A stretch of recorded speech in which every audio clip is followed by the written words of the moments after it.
Normally আমরা যে সুজির হালুয়া খেয়ে থাকি এই রেসিপিটি সম্পূর্ণ ভিন্ন ধরনের। স্টেপ বাই স্টেপ ফলো করলেই সহজে বানিয়ে ফেলতে পারবেন বাড়িতে। গুড ইভিনিং এভরিওয়ান, শতাব্দীর কিচেনে আপনাদের সবাইকে স্বাগত জানাই। আজকের রেসিপি পাকিস্তানি মাখান্ডি হালুয়া। তাহলে চলুন শুরু করা যাক আজকের এই সহজ রেসিপি।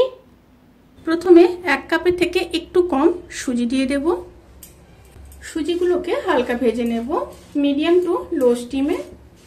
এখানে সুজি আছে 200 গ্রাম। সুজিগুলো ভেজে নিয়েছি। এবার গ্যাসের ফ্লেমটাকে অফ করে অন্য একটা পাত্রে ঢেলে নেব। এবার ওই সুজির মধ্যে 2 কাপ দুধ দিয়ে দেব।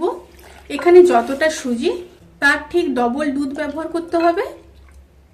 দিয়ে 20 থেকে 25 মিনিট রেস্টে রেখে দেব। এবার প্যানের মধ্যে 1 চামচ ঘি দিয়ে দেব। ঘিটা মেল্ট হয়ে গেলে এবার কাজু আর আমন্ড দিয়ে দেব। কাজু আর আমন্ড দিয়ে ভেজে নেব। কাজু আর আমন্ড হালকা ভাজা হয়ে গেলে এবার কিশমিশগুলোকে দিয়ে দেব। এবার প্রত্যেকটি উপকরণগুলোকে ভালোভাবে ভেজে নেব। এই সময় কিন্তু স্টিম একদম লোতে থাকবে, তা না হলে কিন্তু কিশমিশগুলো পুড়ে যাবে। সমস্ত উপকরণ যখন ভাজা হয়ে যাবে এবার তুলে নেব।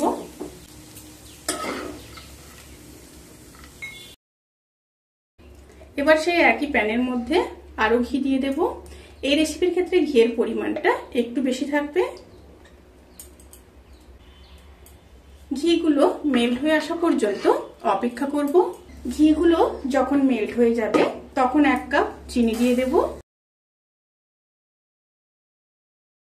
এবার ক্যারামেলাইজড হয়ে যাওয়া পর্যন্ত অপেক্ষা করব। যখন ক্যারামেলাইজড হয়ে যাবে তখন দুধে ভেজানো সুজিটা দিয়ে দেব।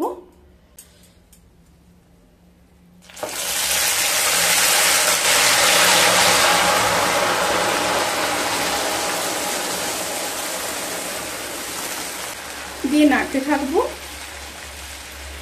সুজি দেওয়ার আগে কিন্তু স্টিমটা অতি অবশ্যই লোতে রাখবেন, তা না হলে কিন্তু গায়ে ছিটিয়ে আসবে। এবার মিডিয়াম স্টিমে 3 থেকে 4 মিনিট হতে দেব। হালুয়া যখন প্রায় হয়ে আসবে এইভাবে কড়াই থেকে ছেড়ে দেবে, তখন ভেজে রাখা ড্রাই ফ্রুটস গুলো দিয়ে দেব। আর সাথে 1/2 চামচ এলাচ গুঁড়ো দিয়ে দেব। দিয়ে খুব ভালোভাবে মিশিয়ে নেব।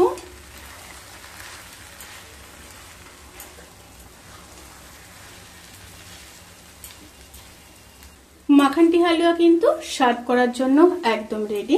এবার গ্যাসের ফ্লেমটাকে অফ করে দেব। অফ করে গরম গরম সার্ভ করে দেব। রেসিপিটি কেমন লাগলো প্লিজ কমেন্ট করে জানাতে কিন্তু ভুলবেন না। যদি ভালো লেগে থাকে তাহলে সাবস্ক্রাইব করে পাশে থাকা বেল আইকন প্রেস করে নোটিফিকেশান অল করে রাখবেন। তাতে করে আমি যত রেসিপি দেব সমস্ত লিঙ্ক আপনাদের কাছে পৌঁছে যাবে। আপনারা সবাই ভালো থাকবেন, সুস্থ থাকবেন, সাবধানে থাকবেন। আজকের মতো এই পর্যন্ত। পরের ভিডিওর জন্য অপেক্ষা করুন। টাটা।